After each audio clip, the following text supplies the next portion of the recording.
Ya, kembali lagi di video pembelajaran statistik. Jadi di video kali ini saya akan membahas tentang bilangan baku. Nah, sekarang kita perhatikan penjelasan tentang bilangan baku. Nah, bilangan baku di sini disebutkan bahwa bilangan baku itu merupakan salah satu ukuran dispersi ya, yang menunjukkan seberapa jauh sebuah nilai menyimpang dari rata-ratanya. Nah, pada video pembelajaran sebelumnya kita sudah mempelajari tentang beberapa ukuran dispersi. Nah, tapi itu menunjukkan bahwa seberapa jauh sekelompok data itu menyimpang dari rata-ratanya. Nah, berarti kalau ukuran tentang bilangan baku ini berarti membahas tentang penyimpangan masing-masing data, bukan secara berkelompok. Nah, sekarang kita perhatikan definisinya. Jika pada sampel berukuran N, nilai-nilai X1 sampai dengan Xn mempunyai rata atau X bar, berarti ini bicara dalam sampel, dan deviasi baku S, deviasi baku ya, bukan variansi, maka bilangan baku untuk Xi untuk masing-masing data didefinisikan sebagai berikut. Nah, Zi itu sama dengan Xi dikurangi X bar dibagi dengan S, berarti ini tadi adalah min atau rata, kemudian ini adalah deviasi baku.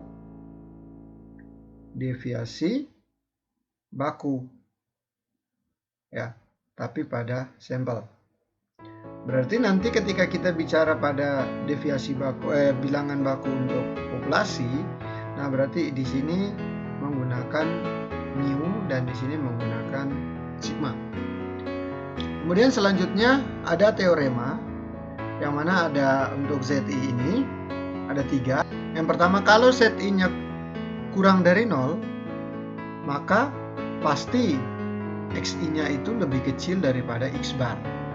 Yang kedua, kalau Zi-nya itu sama dengan 0, maka Zi sama dengan X bar.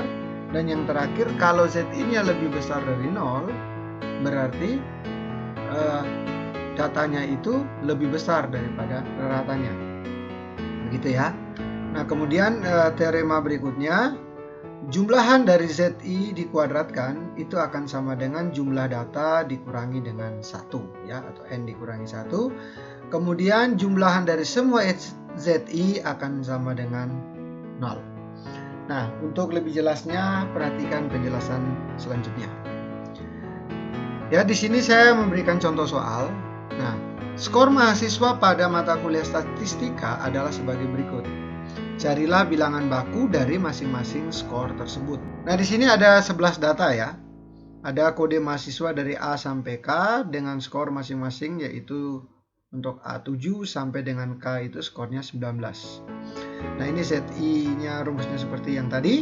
Kemudian di sini ada aturan penyelesaian. Pertama, urutkan data dari yang terkecil sampai yang terbesar. Nah, nanti tujuannya adalah kita mengaitkan dengan teorema ini.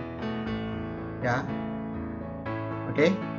Karena rata itu adalah ukuran pemusatan, jadi pasti dia berada di sekitar tengah-tengah ya. Kemudian berikutnya adalah kita harus cari min dulu atau rata. Kenapa kita harus cari min atau rata? Karena di sini kita membutuhkan ratanya atau X bar. Kemudian kita cari deviasi bakunya atau S di sini. Nah, rumus untuk mencari min adalah semua data dijumlahkan dibagi dengan N, dibagi dengan ada berapa banyak data. Berarti nanti 7 dijumlahkan sampai dengan ditambah 7 tambah 13 dan seterusnya sampai ditambah dengan 19, kemudian dibagi dengan 11 karena tadi jumlah datanya 11. Oke, kemudian di sini S kuadrat ini adalah rumus untuk variansi. Nah, berarti nanti kita membutuhkan tabel penolong ya untuk mencari nilai X kuadrat, kemudian nanti kita jumlahkan, kemudian kita jumlahkan semua datanya tadi. Nah, jumlahkan semua datanya tadi kita bisa ambil dari sini ya, karena sama. Ya, jumlah data tadi kemudian kita kuadratkan dibagi dengan N kali N-1. Oke, berarti nanti 11 dikali dengan 10. Nah, ini adalah variansi, maka ini yang adalah deviasi baku merupakan akar kuadrat dari S kuadrat. Jadi setelah kita dapat ini, nilai variansinya, kemudian kita akarkan, pasti kita dapatkan berapa nilai S-nya. Nah, oke, di sini sudah saya proses. Nah, ini adalah step pertama.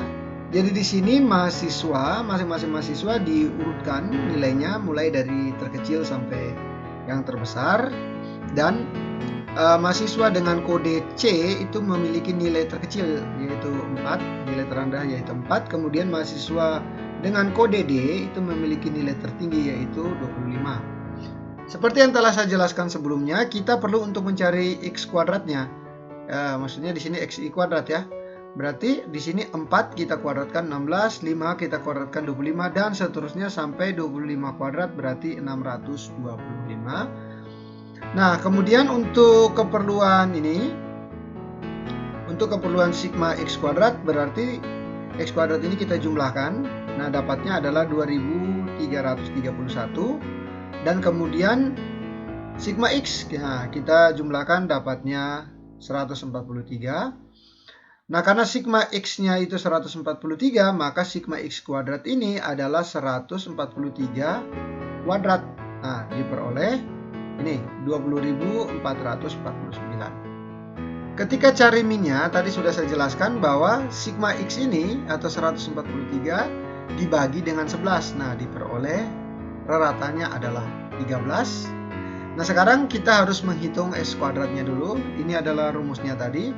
Kemudian N-nya 11, di sini kita kalikan dengan sigma X kuadrat. Tadi di sini 2331.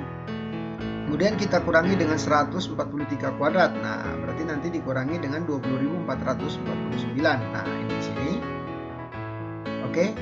Kemudian di sini N dikalikan dengan sigma X kuadrat, berarti 11 dikalikan dengan 2331 diperoleh 25.641 dibagi dengan 11 kali 10 dapatnya 110. Ya, kita selesaikan di pembilangnya dulu, berarti ini 25.641 dikurangi dengan 20.449 diperoleh 5.192 dibagi dengan 110.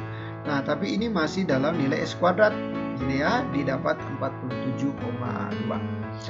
Nah, selanjutnya ini berarti variansinya 47,2. Kemudian kita cari deviasi bakunya. Deviasi bakunya itu diperoleh dari akar dari S kuadrat. S kuadratnya adalah ini. Nah, berarti akar dari 47,2, maka diperoleh deviasi bakunya adalah 6,87. Ya. Oke.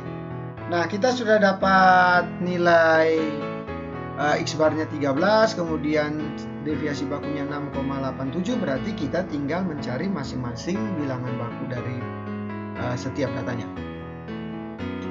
Oke. Nah, di sini sudah saya tampilkan, kemudian tidak perlu saya cari semua. Nah, di sini saya hanya menampilkan beberapa contoh. Oke. Nah, tadi X barnya ini, deviasi bakunya ini. Kemudian untuk Z1 berarti bilangan baku untuk data yang pertama. Di sini ZI sama dengan XI, berarti nanti X1 begitu. Nah, kalau data kedua ya X2 dikurangi dengan X bar dibagi dengan S. Oke, 3 input saja, berarti X1-nya 4, oke, dikurangi dengan 13 ya, dibagi dengan S 6,87. Nah, diperoleh negatif 9 dibagi dengan 6,87 dapatnya negatif 1,31004. Di sini saya menggunakan 4 angka di belakang koma. Ya, terserah kalian mau pakai 2 angka, 3 angka boleh. Tapi saya sarankan kita menggunakan 2 atau 3 angka di belakang koma ya. Ya, kemudian misalnya di sini kita cari untuk Z6. Z6 ini 13 dikurangi 13 karena nilai X6-nya 13. Nah, reratannya juga 13, berarti di 13 dikurangi 13 dapatnya 0 dibagi dengan S-nya, berarti ini adalah 0. Dan yang terakhir Z11 untuk XI yang paling tinggi ya, karena dia nilainya 25, kemudian dikurangi dengan reratannya 13 dibagi 6,87 dapatnya 12 dibagi dengan 6,87 dapatnya 1,7462. Oke, nanti untuk nilai ZI yang lain kalian bisa cari sendiri.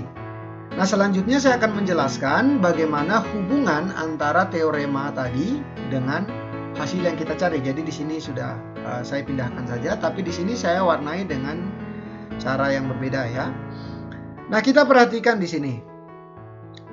Tadi 13 adalah minnya ya. Tadi 13 adalah minnya. Kemudian sekarang kita perhatikan ini. Dari X1 sampai dengan X5. Nah, ini adalah nilai XI yang biru ini.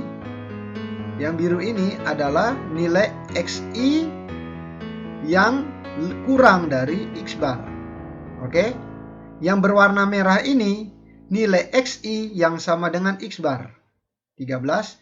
Dan yang berwarna hijau ini nilai XI yang lebih besar daripada X bar. Oke, di sini adalah teoremanya. Nah, teorema 1, kalau ZI-nya itu kurang dari 0, di sini semua ZI-nya negatif, ya. Maka pastilah masing-masing datanya lebih kecil daripada rata.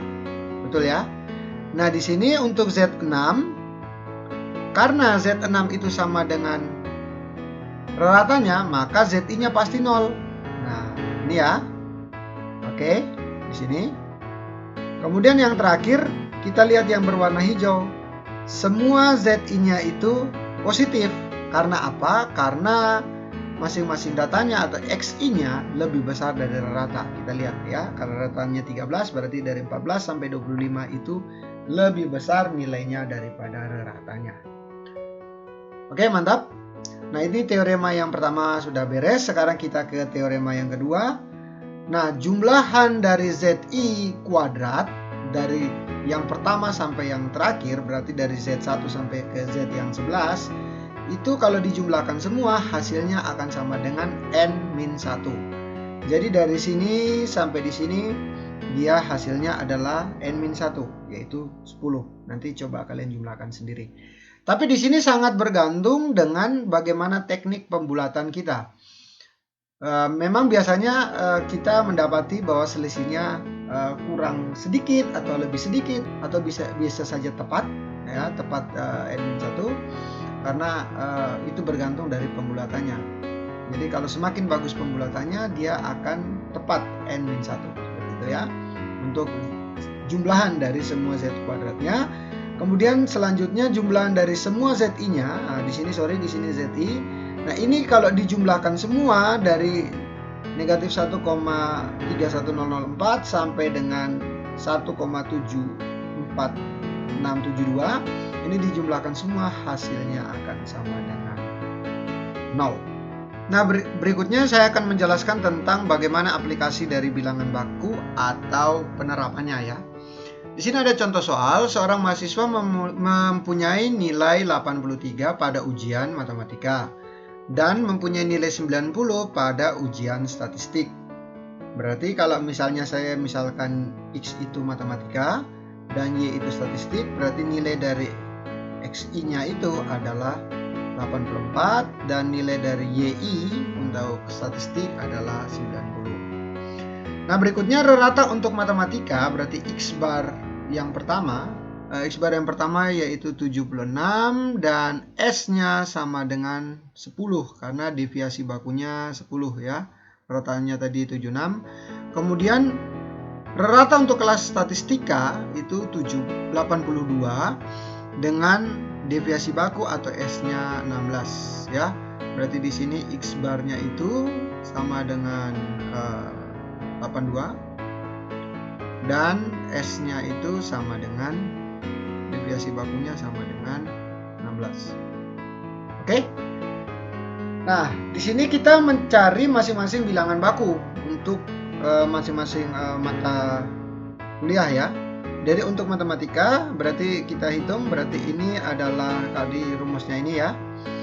Nah, 84 dikurangi dengan 76, ratanya dibagi 10 diperoleh 0,8. Kemudian untuk statistika 90 dikurangi 82 sama dengan dibagi dengan 16 karena deviasi bakunya 16, ini sama dengan 0,5. Nah, di sini kita lihat bahwa bilangan baku matematika lebih tinggi daripada bilangan baku statistik atau 0,8 itu lebih besar daripada 0,5. Nah, sehingga kita dapat simpulkan bahwa mahasiswa tersebut lebih menguasai matematika daripada statistika. Kenapa? Nah, oke, berangkat dari definisi bilangan baku. Nah, bilangan baku ini menunjukkan seberapa jauh sebuah nilai menyimpang dari rata-ratanya yang awalnya saya jelaskan. Oke, di sini kita lihat bahwa siswa tersebut memiliki nilai statistika yang lebih tinggi daripada nilai matematikanya. Karena apa? Karena 90 jelas lebih besar daripada 84. Nah, kenapa tadi kita mengambil kesimpulan bahwa siswa tersebut lebih menguasai matematika? Nah, berangkat dari definisinya tadi. Karena kita lihat, kalau di sini bilangan bakunya 0,8, berarti penyimpangan dari rata-ratanya itu sejauh 0,8. Jadi ibaratnya kalau misalnya rata-ratanya tadi 76, berarti rata dalam kelas begitu ya. Nah, dia jaraknya itu jauh di atas rata sebesar 0,8 ya, karena Z-nya ini positif. Kalau Z-nya negatif berarti jauh di bawah rata gitu ya. Nah, kemudian statistika ini nilainya 0,5 ya, ZI-nya. Ya, memang juga jauh ZI-nya di atas rata ya, menyimpang 0,5 di atas rata. Namun penyimpangannya tidak sejauh penyimpangan pada matematika. Oke, seperti itu penjelasannya. Ya, saya harap bisa dimengerti. Kalau misalnya ada pertanyaan, silakan ditanyakan. Oke, yang terakhir adalah tugas. Ya, di sini ada 3 soal. Tugas yang pertama adalah presentasikan kembali materi ini dan pastikan dosenmu dan teman-temanmu juga mengerti dengan penjelasanmu. Jadi, saya harap teman-teman mahasiswa harus ekspor atau menguasai betul penjelasan saya tadi. Jika kurang jelas bisa tanyakan ke saya atau baca referensi buku yang sudah saya berikan. Kemudian tugas yang kedua adalah seperti tadi, tapi kalian mencari bilangan bakunya. Kalian harus mencari bilangan baku dari masing-masing skor ini. Ya, di sini kode mahasiswa dan kemudian ini skornya. Kemudian yang terakhir tugas yang ketiga ya seperti tadi, tapi di sini rata dan deviasi baku saya rubah dan coba berikan alasan dari apa yang kalian peroleh. Oke, mungkin itu sekian penjelasan dari saya. Jika ada yang kurang saya mohon maaf, dan tetap kita saling berdiskusi untuk mendapatkan pemahaman yang optimal. Tetap semangat, tetap kerja keras, rajin belajar. Tuhan memberkati.